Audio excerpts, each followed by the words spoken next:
भारत तो भारत, अब दुनिया भी असदुद्दीन ओवैसी साहब की दिलदादा हो रही है। पहले भारत और अब दुनिया भर के लोग असदुद्दीन ओवैसी साहब की सलाहियतों के कायल हो रहे हैं। जी हां, आप सही सुन रहे हैं। पूरी दुनिया में इस वक्त जो आवाज सुनी जा रही है वो असदुद्दीन ओवैसी साहब की है। आइए आप खुद सुनिए कि क्या कह रहे हैं लोग।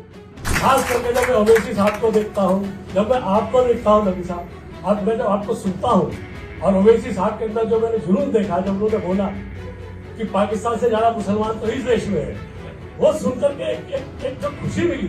और ओवैसी साहब के अंदर जो मैंने जुनून देखा, जब उन्होंने बोला, और ओवैसी साहब के अंदर जो मैंने जुनून देखा, जब उन्होंने बोला। अस्सलाम वालेकुम, आप देख रहे हैं शेख एक्सप्रेस टीवी। मैं हूं शारिक नक्शबंदी। 22 अप्रैल को पहलगाम में टेररिस्ट अटैक के खिलाफ जो सबसे ज्यादा तेज आवाज उठी थी वो असदुद्दीन ओवैसी साहब की थी। असद साहब ने इस पूरे मामले में न सिर्फ पाकिस्तान को टारगेट किया बल्कि देश की एकता अखंडता का जीता जागता सबूत भी दिया और उन लोगों के मुंह बंद कर दिए जो देशभक्ति का सर्टिफिकेट बांटते फिरते थे। बात यहीं नहीं रुकी। जब इंटरनेशनल लेवल पर पाकिस्तान के नापाक इरादों से दुनिया को वाकिफ करवाने का वक्त आया तो सबसे पहले नजर आए असदुद्दीन ओवैसी। सिर्फ भारत में ही नहीं बल्कि दुनिया के हर प्लेटफॉर्म पर असदुद्दीन ओवैसी ने पाकिस्तान को बेनकाब किया। असदुद्दीन ओवैसी ने अपने दौरे के शुरुआती दौरों में कुवैत और बहरीन की हुकूमतों को बताया कि पाकिस्तान कैसे पूरे खित्ते में, इस पूरे रीजन में टेररिज्म को बढ़ावा दे रहा है। इन दोनों ही कंट्रीज के हेड से उन्होंने पुरजोर अपील की कि वो पाकिस्तान को सपोर्ट ना करे, क्योंकि पाकिस्तान इसी सपोर्ट की बुनियाद पर इस पूरे रीजन के अंदर टेररिज्म को बढ़ावा दे रहा है। भारत में रहने वाले मुसलमान पहले ही असदुद्दीन ओवैसी साहब के दीवाने थे, लेकिन पहलगाम हमले के बाद भारत का हर आम शहरी, चाहे वो हिंदू हो या मुसलमान, उन्हें इज्जत की निगाह से देखने लगा। न सिर्फ भारत बल्कि दूसरी कंट्रीज में रहने वाले एनआरआईज भी इनकी सलाहियतों के कायल होने लगे।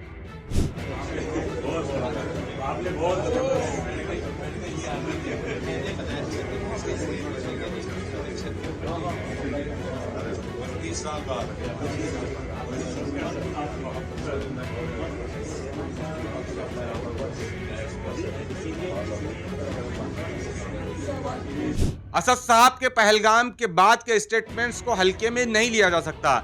इन स्टेटमेंट्स ने जहां पाकिस्तान को सपोर्ट करने वाले मुस्लिम कंट्रीज की आंखें खोली, वहीं भारत में अंधभक्तों के मुंह बंद कर दिए जो आए दिन देशभक्ति साबित करने का दबाव मुसलमानों पर डालते रहते थे। इन स्टेटमेंट से ये बात भी साफ हो गई कि भारत को अपनी फॉरेन पॉलिसी को कैसे चेंज करने की जरूरत है, क्योंकि कुछ साल पहले ही असदुद्दीन ओवैसी साहब ने लोकसभा में भारत सरकार से अपील की थी कि वो अफगानिस्तान में तालिबान की नई सरकार को तस्लीम कर ले।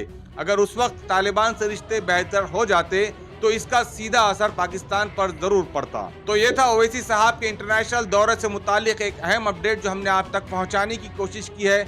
असदुद्दीन ओवैसी साहब जहां भी जाते हैं, जिस मुल्क में भी जाते हैं, उस मुल्क का मीडिया सिर्फ असदुद्दीन ओवैसी साहब को सुनना चाहता है और असदुद्दीन ओवैसी साहब हर मुमकिन कोशिश कर रहे हैं कि चाहे वो सरकारी सतह पर हो, चाहे वहाँ की एनजीओ से मुलाकात हो या वहाँ के एनआरआई से, हर किसी के सामने भारत का पक्ष रखे और पाकिस्तान के नापाक इरादों को बेनकाब करे, जिससे पूरे खित्ते में, इस पूरे बर्रे-आज़म एशिया में, पूरे एशिया में अमन अमान कायम हो सके। इसी मकसद के तहत भारत से एक डेलीगेशन दुनिया के अलग अलग देशों का दौरा कर रहा है, जिसमें असदुद्दीन ओवैसी साहब कुवैत, सऊदी अरेबिया, अल्जीरिया और बहरीन, इन 4 मुस्लिम ममालिक का दौरा करके पाकिस्तान की असल हकीकत वहाँ की हुकूमतों तक पहुँचाने का अहम काम अंजाम दे रहे हैं।